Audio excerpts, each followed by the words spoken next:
आज हम डिस्कस करेंगे कि हमारा एजुकेशन सिस्टम कैसा है और इसकी कंडीशन क्या है और ये ऐसा क्यों टॉपिक बना है जिस पर हमें बातचीत जरूर करनी चाहिए। तो हमारा पहला टॉपिक है यूथ। हमारा यूथ कहाँ जा रहा है? ये एक बहुत बड़ा क्वेश्चन है कि जैसे यूथ जो है हमारे टीनेजर्स हैं, ये अपनी एजुकेशन को कंप्लीट कर रहे हैं, पर ये कितना आगे अपने चॉइस, उनके पास अपॉर्चुनिटीज आ रही हैं, इनके पास कितनी ऐसे ऑप्शंस आ रहे हैं जिससे वो अपनी एजुकेशन को बेटर बनाकर और कुछ वेलफेयर अर्न कर पा रहे हैं और सोसाइटी में क्या अपना रोल निभा रहे हैं। मैक्सिमम आप देखेंगे कि आज के स्टूडेंट्स को बिल्कुल भी इंटरेस्ट है ही नहीं पढ़ाई से। उनका जो इंटरेस्ट है वो लूज होता जा रहा है। क्यों? क्या इतना एजुकेशन सिस्टम वीक हो गया है कि ये एक पार्ट बन गया है डिस्कस करने का, या हमारा यूथ इतना बेकार होता जा रहा है कि जिसमें हम देख रहे हैं उसके पास कोई ऑप्शंस ही नहीं है, उसका इंटरेस्ट क्यों खत्म हो रहा है? मींस एजुकेशन सिस्टम को इंटरेस्टेड बनाने की जगह पर बोरिंग बना दिया गया है। ऐसा नहीं है कि एजुकेशन सिस्टम में पढ़ने के लिए सिर्फ यहाँ के यूथ हैं, हो सकता है कि कई सबका अपना इंटरेस्ट हो सकता है, पर अगर हम आज के जनरेशन में देखें तो बिना एजुकेशन के हमारे काम नहीं चल सकता है। सर्वाइवल मोड पे रह सकते हैं, बट अगर लाइफ में ग्रो करना है या कुछ अचीव करना है तो उसके लिए एजुकेशन इज मस्ट। आप देख सकते हैं कि जो अपनी लाइफ में बहुत अच्छी पोजीशन पे हैं तो उन्होंने किसी ना किसी फील्ड में एक्सपर्टाइज करी है। उन्होंने उस चीज को पाने के लिए सिर्फ एक नॉलेज नहीं, डाइवर्स नॉलेज का अप्लाई करा है। तो अगर जब यूथ ही हमारा पढ़ना ही नहीं चाह रहा है या उसको इंटरेस्ट खत्म होता जा रहा है तो ऐसा क्यों हो रहा है? तो इसके कई रीजंस हैं, आज हम उनको डिस्कस भी करेंगे इस पे कि एजुकेशन सिस्टम कैसे वर्स होता जा रहा है हमारा। तो यूथ के पास अपॉर्चुनिटीज तो है नहीं, तो वो क्या करेगा? लोन लेगा। लोन, ऋण, उधार।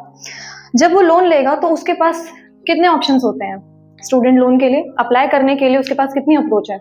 वो अप्रोच कर भी लेता है तो उसके इंटरेस्ट रेट कितने ज्यादा है और उसको भरते भरते वो कितना अपने स्टडी को कंप्लीट कर पाता है? उसको रेंट भी उठाना होगा, उसको अपने सेल्फ एक्सपेंसेस भी चेक करने होंगे, और फिर उसके बाद किताबों का खर्चा। हमारी जो ज्यादा बेटर किताबें हैं उनका एक्सपेंस रेट भी बहुत ज्यादा है कि जितनी वैल्यू की किताब है उतना ज्यादा उनका प्राइस। तो जो यूथ है उसके पास एक जो लोन चुकाने का ऑप्शन है वो खत्म हो रहा है, और तो और उसमें ही वो पड़ा रह जाता है, डेब्ट ट्रैप में फंसता जा रहा है। लोन को चुकाने के लिए फैमिली से अगर उसको सपोर्ट मिलता है तो फैमिलीज के पास इतनी अच्छी इनकम नहीं है कि वो उसका लोन भी चुका सके और उसके लिए डाइवर्स चीजों में भी अप्लाई कर सके। वो एक चीज में करता है अगर लोन के लिए अप्लाई, तो देन वो उस पर टिका रह जाता है और उसके पास जो बाकी के ऑप्शंस हैं वो खत्म होने लग जाते हैं। तो अगर हम स्टूडेंट लोन को थोड़ा कम करें तो भी उसके लिए बेटर अपॉर्चुनिटीज मिल सकती हैं उसको। तो हम लोन्स में और क्या इंप्रूवमेंट कर सकते हैं? लोन्स को अफोर्डेबल बना सकते हैं, कम रेट पे स्टूडेंट्स को प्रोवाइड कराया जाए लोन। और अगर लोन प्रोवाइड करा दिया जा रहा है तो उसमें जो इनिशियल डिपॉजिट है उसके बाद जो पर मंथ या क्वार्टरली वो पे करते हैं तो उसके रेट ऑफ इंटरेस्ट उनके लिए कम करा जाए। साथ ही साथ उनके लिए हम ये कर सकते हैं कि एजुकेशन सिस्टम को थोड़ा सा चीप बना दें, उनके लिए थोड़े से कम प्राइस पे उनके लिए प्रोवाइड करा सके ताकि वो अपनी लाइफ में जो पाना चाहते हैं वो पा सकें। इस दुनिया में जितने भी लोग होते हैं उन सबकी आंखों में एक ड्रीम होता है, उन सबके पास एक चाहत होती है कि वो कुछ अचीव करें, खासकर एजुकेशन के पर्पज से। आप कभी भी देखेंगे जो अनसक्सेसफुल इंसान हो वो कुछ कहे ना कहे वो जरूर कहता है कि मुझे अपॉर्चुनिटी नहीं मिली, मुझे एजुकेशन नहीं मिली, मुझे गाइडेंस नहीं मिली। तो ये सब क्यों हो रहा है? अगर हम स्टूडेंट को एम्पावर करें इस चीज के लिए, yes you can, we are with you, government से उनको सपोर्ट मिल जाए तो हमारे जो स्टूडेंट्स हैं उनके लिए काफी बेटरमेंट मिल सकता है उनकी लाइफ में। फिर उसके साथ हम देखते हैं कि जब उनको कम रेट पे मिल गया है तो क्या उनके जो अदर अफोर्डिंग्स हैं, जैसे हम देखें कि उनके लाइफ में और भी चीजें हैं, फैमिली है, फैमिली भी सोचती है कि भाई बच्चे बड़े हो रहे हैं तो वो अर्निंग करके देंगे। उनकी जो एक्सपेक्टेशन है वो बहुत ज्यादा बढ़ जाती है बच्चे से, क्योंकि एक बच्चे को वो सोचते हैं हमने बच्चा नहीं अपने घर में लाया है, बल्कि एक मशीन है जो जल्दी ही बड़े हो जाए और जल्द से जल्द अर्निंग करके देना स्टार्ट कर दें। देखिए, अगर आप बच्चे से अच्छी अर्निंग चाहते हैं तो उसको अच्छा टाइम दें। सबसे पहले अगर अच्छा टाइम देते हैं तो वो अच्छा अपने लिए खुद के लिए कर सकता है। जब अच्छा टाइम नहीं मिलेगा उसको तो फिर वो क्या ही करेगा? ज्यादा से ज्यादा टाइम उसका डिप्रेशन में जाएगा, ब्लेम में जाएगा और उसको कोई अदर चीज नहीं मिल पाएगी। तो एक और चीज हम कर सकते हैं इसमें कि जब पेमेंट हो जाती है लोन्स की या बच्चा नहीं कर पा रहा है तो उसको थोड़ा टाइम दें, उससे रीजंस लें। ये नहीं कि डायरेक्टली आप जैसे जो लोन के ऑफिसर्स हैं वो आकर ब्लेम करने लगे कि ये पेमेंट क्यों हो रही है। यू कैन चेक, इवन आप पूछ सकते हैं कि क्या प्रॉब्लम आ रही है, तो उनको ये अप्रोच कराई जाए कि हाँ अगर उनको थोड़ा लेट हो रहा है, डिले हो रहा है, उसके लिए भी ऑप्शंस दिलाए जाए। फिर उसके साथ जब पेमेंट होती जा रही है या फिर उसको जॉब मिल जाती है, इन लक, वैसे तो जल्दी मिलती नहीं है उनको, क्यों? क्योंकि उनके पास ऑप्शंस कम है, उनको खुद ही एमएनसीज में लगने के लिए काफी स्ट्रगल करना पड़ जाता है। तो उसके बावजूद जब उनकी जो प्लेसमेंट लगती है वो काफी दूर होती है घर से। अब ज्यादा दूर है, एमएनसी जैसे एरियाज में रेंट बहुत ज्यादा हाई है। अब ज्यादा रेंट हाई है तो फिर उनके भाई सेल्फ बिलोंगिंग्स भी तो हाई होंगी। अब उनका स्टैंडर्ड अच्छे जगह पे लगा है तो वो छोटी चीजें तो अप्लाई करेंगे नहीं, हर चीज के लिए उनको अपने साथ के लोगों के हिसाब से चीजें चाहिए। अपने अगर कोई जैसे भी प्रोडक्ट यूज कर रहा है तो उनको उस हिसाब के ब्रांड यूज करने हैं ऑफिस में, ताकि वो अपने आप को लो ना दिखा सके। तो उसके लिए हम ये कर सकते हैं कि स्टूडेंट्स के लोन की अप्रोच बढ़ाएं और उसको इनकरेज करें।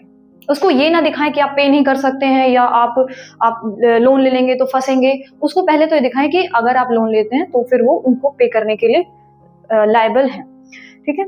और जब पेमेंट हो जाती है आफ्टर जॉब तो उनको जो जॉब की अपॉर्चुनिटीज तो मिल जाती है, फिर क्या एक और ऑप्शन आता है, उनकी जो सैलरी है बहुत कम मिलती है। अब इसका क्या रीजन है? इतना बड़ा लोन लिया, 20 लाख 30 लाख, इवन इससे ज्यादा ही लोग ले रहे हैं, कई तो डॉलर्स में ले रहे हैं, मिलियंस में ले रहे हैं। तो जब इतनी ज्यादा लोन अमाउंट उनके पास है तो उनकी जॉब भी तो उस कंडीशन में मिलनी चाहिए कि वो उसकी पेमेंट कम से कम जल्द से जल्द कर सकें, कम से कम टाइम में ज्यादा से ज्यादा लोन पे कर सकें। तो जब वो पे कर देंगे तो वो उससे फ्री हो जाएंगे, क्योंकि एज एन इंडियन हमें शादी भी करनी होती है टाइम से, हमारे को अपनी फैमिली भी, आगे जनरेशन को भी देखना होता है। तो अगर ये सब चीजें, अगर हमें एक गुड सोसाइटी में रहना है तो उन सब के लिए हमें वो चीजें करनी होगी जिससे स्टूडेंट अपना एक अच्छा बैकग्राउंड बिल्ड कर सके। ऐसा नहीं है कि बस वो लोन में आधी जिंदगी उसकी चली जाए, फिर वो एक बर्डन आता है शादी का कि अब वो शादी कैसे करेगा, फिर वो शादी के लिए लोन उठाएगा। तो ऐसे तो हम देखें तो एक स्टूडेंट लोन से निकला फिर लोन में अटक गया, फिर उसको अपने भाई रेपुटेशन भी इंक्रीज करनी है, कार लोन ले लेगा, होम लोन ले लेगा। ठीक है, अच्छी बात है कि हमें लोन प्रोवाइड हो रहे हैं, बट जो लोन के रेट्स हैं उनको हम इतना कम रख सकते हैं कि स्टूडेंट उसको क्लियर कर सके जल्द से जल्द, और उसके पास अपॉर्चुनिटी आए कि वो अपने लोन को क्लियर कर सके और अपनी एजुकेशन को बेटर करके अपनी लाइफ में बेटरमेंट ला सके। Now second point is library.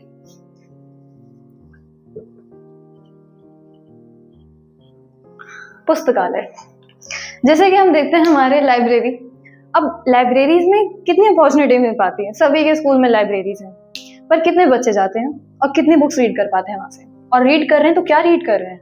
कहानियां, बच्चों की स्टोरीज जो पास्ट में मतलब किसी यूज की नहीं है। इवन वहां पे तो कुकिंग की बुक्स मिलती हैं, ठीक है, अगर किसी को शेफ बनना है तो उसके लिए ठीक है, बट अगर हम देखें कि अगर हमें अपनी लाइफ में कुछ अचीव करना है तो इंस्पिरेशनल बुक्स होनी चाहिए वहाँ पे, फिलोसफिकल बुक्स होनी चाहिए, मोटिवेशनल्स हो गई, सेल्फ हेल्प बुक्स हो गई, और हिस्ट्रिकल एस्ट्रोनॉमीज की एस्ट्रोनॉमी से रिलेटेड बुक्स होनी चाहिए। तो लाइब्रेरी तो बना दी गई है, बट बच्चे को अपॉर्चुनिटी नहीं दी जा रही है कि वो लाइब्रेरी में जाए, बैठे रिलैक्स होकर अपनी बुक्स को रीड कर सके। और जरूरी नहीं कि सिर्फ एजुकेशन से रिलेटेड बुक्स हो गई, कुछ ऐसी बुक्स भी होती हैं जो हमारी लाइफ में बहुत अच्छा नॉलेज दे जाती हैं हमें। ओके, तो हमारी लाइब्रेरी का जो टाइमिंग है वो इंक्रीज करना चाहिए। हर स्कूल में लाइब्रेरीज हैं, पर बच्चे को उसके लिए टाइम नहीं दिया जाता है। अगर लाइब्रेरी पीरियड भी है किसी का तो हफ्ते में एक दिन पढ़ के बच्चा क्या कर लेगा? अगर वो कुछ डिफरेंट बुक ट्राई करता है, कुछ डिफरेंट नॉलेज अप्लाई करता है अपने माइंड में, तो फिर उसका जो माइंड है वो अच्छा डेवलप होने लग जाता है। लाइब्रेरी इसलिए बनाई गई थी ताकि हर बच्चा वहां जाकर अपनी एजुकेशन को और ज्यादा वाइड एरिया में ले जा सके। जब बच्चे को हम सिर्फ ये बोलेंगे कि लाइब्रेरी बोरिंग है, कि इवन कई बच्चे तो छुट्टियां तक कर लेते हैं कि अब लाइब्रेरी जाना होगा और अलग बुक्स पढ़नी होगी, हमसे तो ये बुक्स तो पढ़ी नहीं जा रही हैं, अलग बुक क्या पढ़ेंगे। उनके माइंड में ये मेंटेलिटी आ गई। उनको ये बताना जरूरी है कि लाइब्रेरीज अगर बनाई गई हैं तो उनका बेनिफिट उठाया जाए। मैक्सिमम स्टूडेंट्स 12th पास हो जाने के बाद तक वो नहीं कहते कि हम कभी एक पीरियड अटेंड करें अच्छे से लाइब्रेरी का, और लाइब्रेरी में जाने के बाद उनके पास अटेंडेंस हो रही है, बैठे हैं, बात कर रहे हैं। ये थोड़ी सी कम सीरियसनेस दिख रही है एजुकेशन के प्रति, कि अगर लाइब्रेरीज बनी हुई हैं तो स्टूडेंट को उसका इंपॉर्टेंस दिखाएं, उनको पार्टिसिपेट कराएं कि वो अदर बुक्स को ट्राई करें। इससे क्या होगा कि बच्चे का इंटरेस्ट डेवलप होगा। जब उसका इंटरेस्ट आएगा तो वो देखेगा कि हाँ, टेक्स्ट बुक्स के अलावा भी कई ऐसी नॉलेज हैं जो उसको पता होनी चाहिए, जो अपने लाइफ में अप्लाई करके काफी चीजें अचीव कर सकता है, और हमारा जो नजरिया होता है शिक्षा के प्रति वो बढ़ जाएगा। क्योंकि बच्चों का अगर इंटरेस्ट बढ़ाना है तो उनको कुछ इंटरेस्टिंग चीजें देनी होगी। हो सकता है हमें कई बार उनको कुछ ऐसी बुक्स भी दिखानी हो जिससे वो डिफरेंट फील्ड्स की हो। अगर हम किसी जो 6 to 5th क्लास का बच्चा है, उसको हम बोलते हैं हिंदी की जगह इंग्लिश के बुक्स ट्राई करो, फॉरेन के बुक्स ट्राई करो। तो उनका जो लैंग्वेज है उसमें वाइड नॉलेज आती है उनको। तो अगर नॉलेज को वाइड करना है तो हमें लाइब्रेरी की टाइमिंग जरूर बढ़ानी चाहिए। लाइब्रेरी में बच्चों को पार्टिसिपेट कराना चाहिए, या फिर स्कूल के टाइमिंग्स में थोड़ा सा चेंज करके 1 घंटा डेली के लिए सिर्फ स्टूडेंट्स को बोलें कि वो लाइब्रेरी जाएं। क्योंकि अगर लाइब्रेरी जाते रहेंगे बच्चे तो उनमें एक सेल्फ एनालिसिस आ जाएगा कि हाँ कुछ डिफरेंट कर रहे हैं, कुछ खुद के लिए नया कर रहे हैं, जो हमारे लाइफ के लिए बहुत बेटरमेंट है। Okay, our next topic is migration.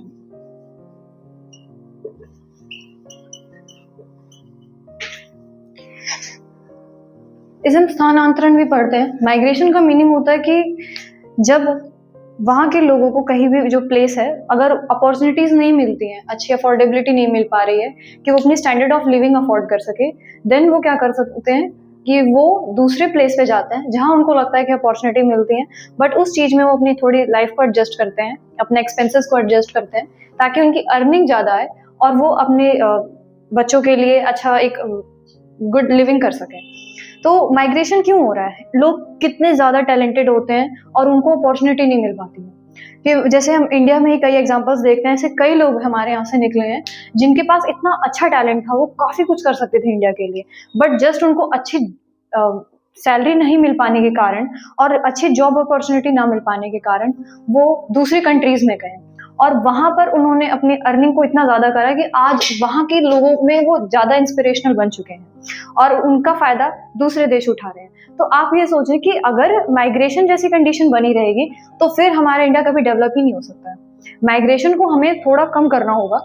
हाँ, हम किसी को रोक नहीं सकते कि अगर वो जा रहा है छोड़कर, तो ये उसकी फुल ऑफ चॉइस है, बट हम ये कह सकते हैं कि हम अपनी कंट्री में इतनी तो अफोर्डेबिलिटी लाए एक पर्सन के लिए कि वो यहाँ को छोड़कर कहीं और जाकर ना रहना पसंद करे, बल्कि यहाँ पे रहकर हमारे लोगों के लिए ही बेटरमेंट करे।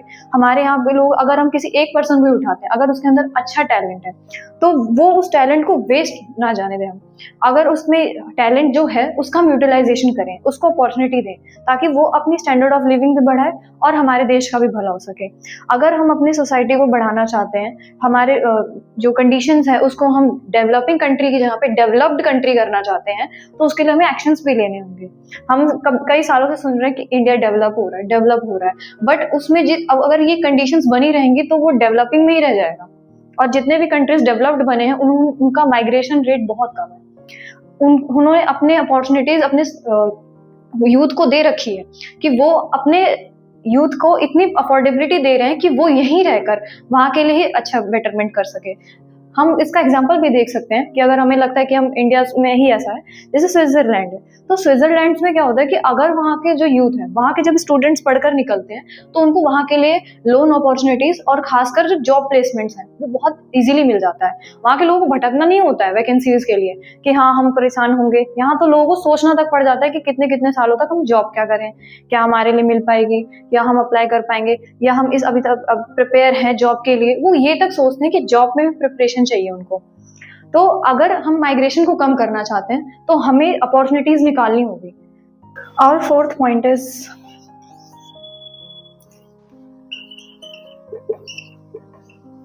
क्वालिफिकेशन। क्वालिफाइड हमारे पास काफ़ी लोग हैं, काफ़ी स्टूडेंट्स हैं जो क्वालिफाइड हो जाते हैं, ग्रेजुएशन कर रहे हैं, मास्टर्स कर रहे हैं, पीएचडी कर रहे हैं, उसके बाद भी उनके पास कोई अपॉर्चुनिटीज़ नहीं आ रही। क्यों?